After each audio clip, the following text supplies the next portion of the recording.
What do you do when someone has what you want? What do you do when it feels like that everyone that is circling you has the things that you want? You feel like that you have been doing the most, getting the least, and not only that, you are feeling a little bit jealous and a bit pissed off. Let's talk about it. This has been something that I have had to deal with a lot on and off through my entrepreneurial timeline. I think this started out when you model and you see the friend get the campaign that you wish that you could get. You look at stuff, you look at jobs, you look at opportunities, and you're like, why is this not happening for me? And it hurts. It doesn't feel good.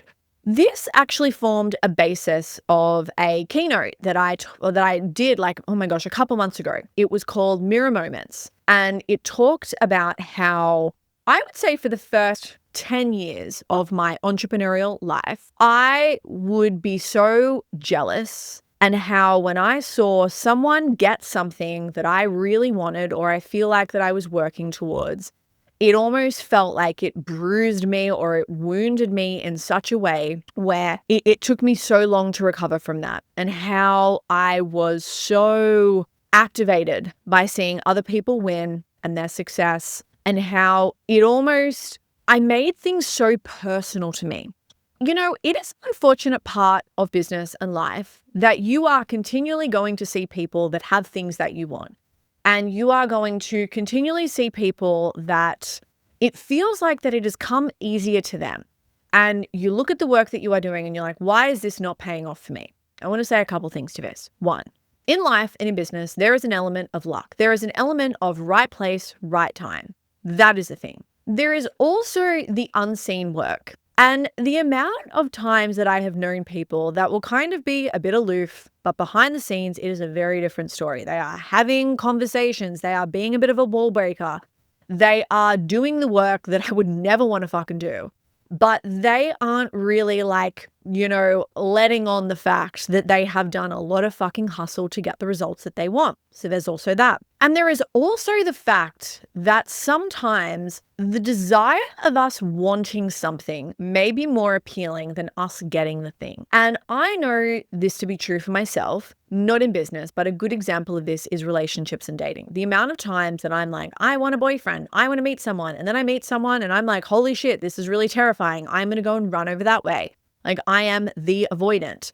And it's interesting that sometimes, because so much of our story and our identity gets wrapped up in wanting the thing and continually pursuing the thing, it's so interesting that sometimes when we see that we could do this one little move where, the thing that we want would actually happen, it's so interesting that we don't do it. We don't write back to the email in time. We don't go and pitch or whatever it is, because it actually threatens the identity that we have and the story that we tell ourselves, right?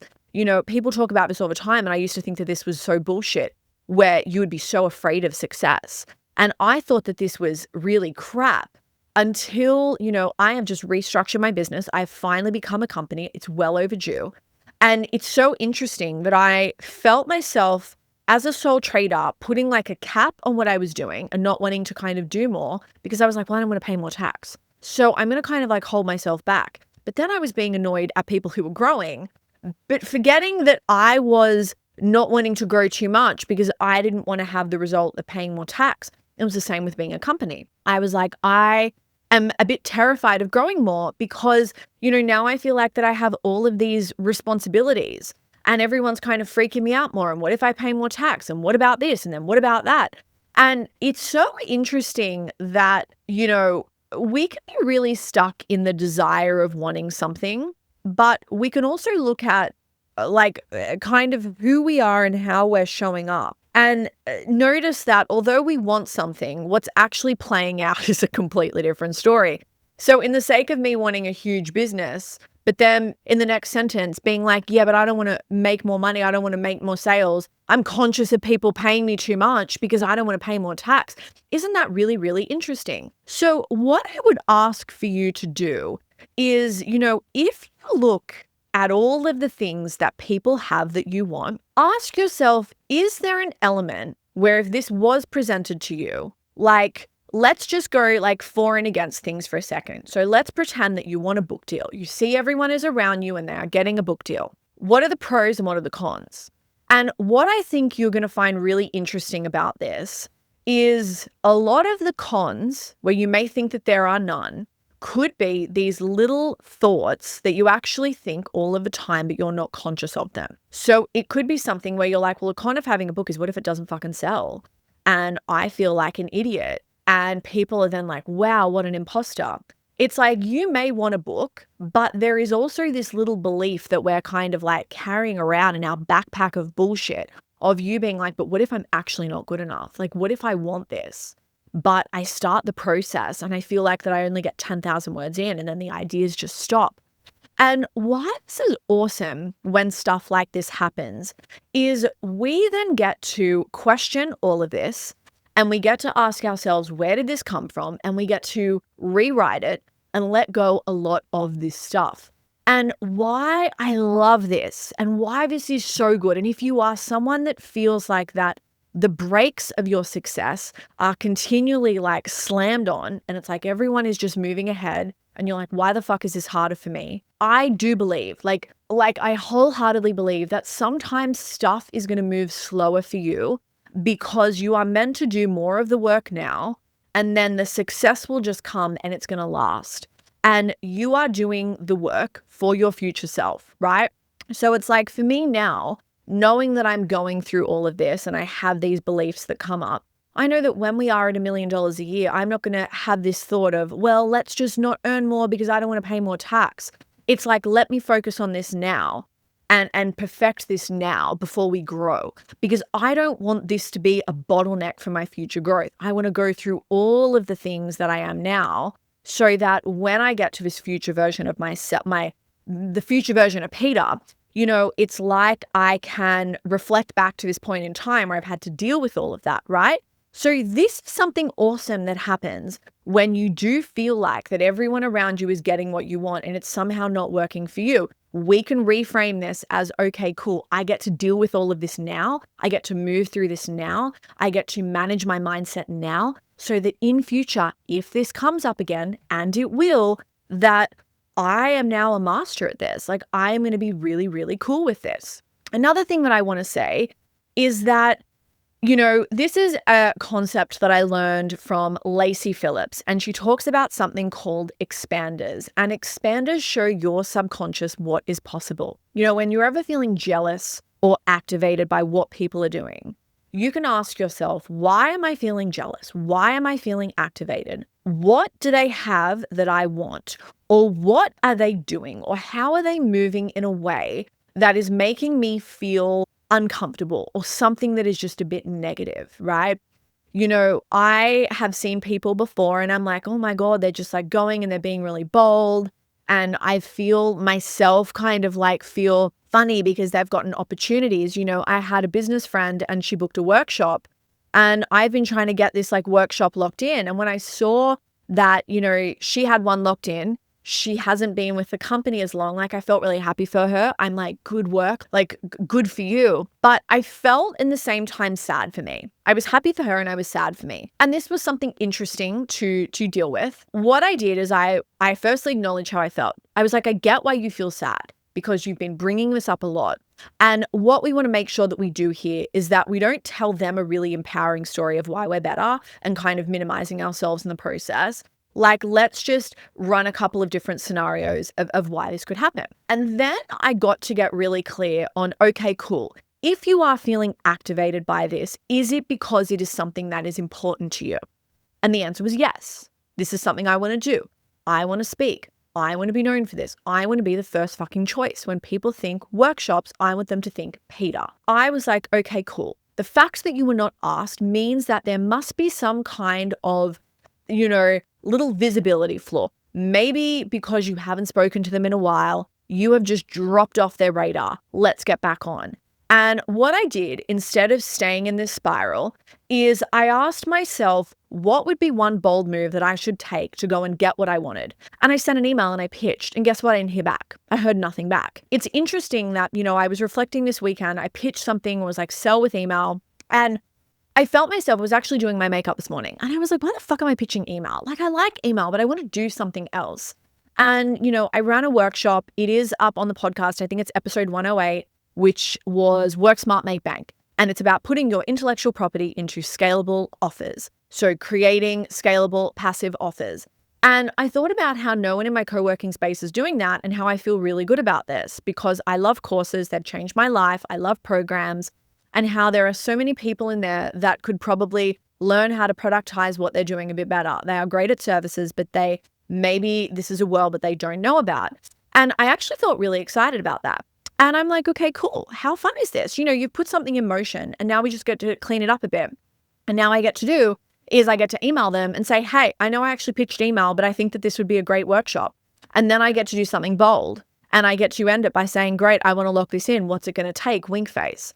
And I think sometimes, we want to make sure that if we are feeling activated by what we see, and then this is then a kick up the butt to us, we want to make sure that if we are then going and getting something, it is not with this like desperation energy. It's not like, well, no one likes me and no one is choosing me and look at me, I'm doing the thing. It's about, I think, recognizing that you are fucking amazing, right? And it's not kind of doing this as like a pity, like, oh, no one chooses me for this. I know for me that reframing jealousy, reframing envy as data of me now recognizing something that I want or recognizing a quality or being, I don't even want to say inspired because sometimes I'm not inspired. Like sometimes I'm fucking pissed off because I know that I'm exceptional and I'm like, why the fuck was that not me? And sometimes it's like that. It's just like that. It's unfortunate. But what you can do is recognize that so much is within your control. And if you want something, you can go and get it. If you see that someone is doing something or moving in a certain way or has a level of success, what I'm going to ask you is when you look at your business plan and how you're showing up in a month, where is that reflected? Or is this just going to stay in a little thought that you have in your head? This is where, entrepreneurship is really around crafting your own destiny.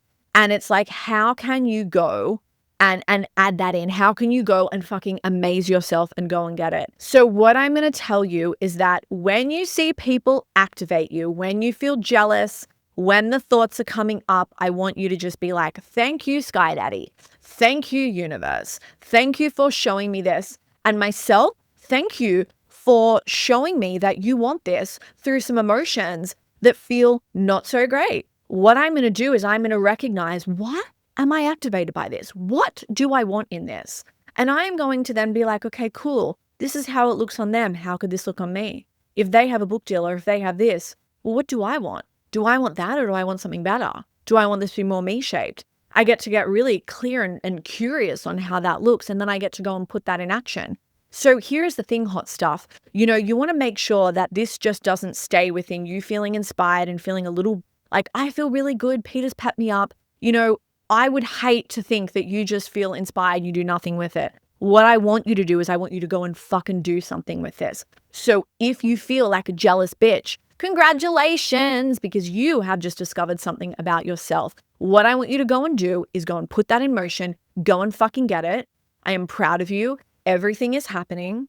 Let's like alchemize jealousy, alchemize these feelings, turn it into something fun. It's like, how fun is it that it's like anytime I'm a jealous bitch, that's going to turn into cash? Oh, yes, it is. Yes, it is. Hot stuff. I love this. I love you. I'm feeling good. We are doing the little hotel series of the Business Fondle podcast. I've got my little staycation. I love me some hospo stuff. And I had a wonderful conversation with the woman in the restaurant downstairs. There was a little bit of a hiccup with my room. She told me that I can basically have whatever the fuck I wanted on the menu. And I was like, I absolutely love that. So I love you more than that. I love you more than, oh my God, I watched Saltburn. Have you seen Saltburn? What an interesting movie. It's really funny that a lot of people were talking about it like it was really like out there. And I don't know if this is maybe like showcasing that maybe I'm a bit mentally fucked up, but I watched it and I was like, this wasn't as bad as I thought that everyone was making out. Like, yes, there was some insane things in there, which I don't want to spoil it, but I loved it. I thought it was a great movie. I'd watch it again, happily watch it again. So I love you more than that. I'm having a moment for twirls, and I have to thank my friend Emma from the Broke Generation. I didn't really appreciate or understand twirls. until Emma bought in all these snacks. And this is going back maybe to like 2023. Shit, it could even be 2022. And she bought in these snacks and she had these twirls. And I was like, oh my God, this is delicious. And every time I think of twirls, I think of her. They did have this coffee twirl. Maybe it was like a cafe latte one. I can't remember the flavor. And she's like, this is really good. Try it. And I tried it. And they've actually bought in like, it's called the big twirl or something. Yeah. And it's like a twirl, but it's like thicker and it's longer and it's fucking delicious. I don't know what it is. I don't know what they put in it. Probably like obviously sugar. But oh my God, I love it. And I went and bought one. It's exceptional. It was like $1.30 on sale. Also, chocolate is so expensive now. Do you remember that like Mars bars and stuff used to be on sale and they'd be like 50 cents and now they're on sale and it's like $1.50 and you're like, hold on, how did we get here? I want my 50-cent Mars bars. Can we go back to the early 2000s? I miss that. I miss that era. I miss that pricing and I miss that fashion. Speaking of fashion, I'm also watching The Simple Life. I love that. I love some like reality, crappy, like just, it doesn't really take like a whole lot of brain power to consume. Obsessed with that. So hot stuff. Let's leave it here. I love this. I love you. Go get your cash. You go be activated by people. You go be jealous. Your business will benefit. And I will see you on the next episode. Mwah.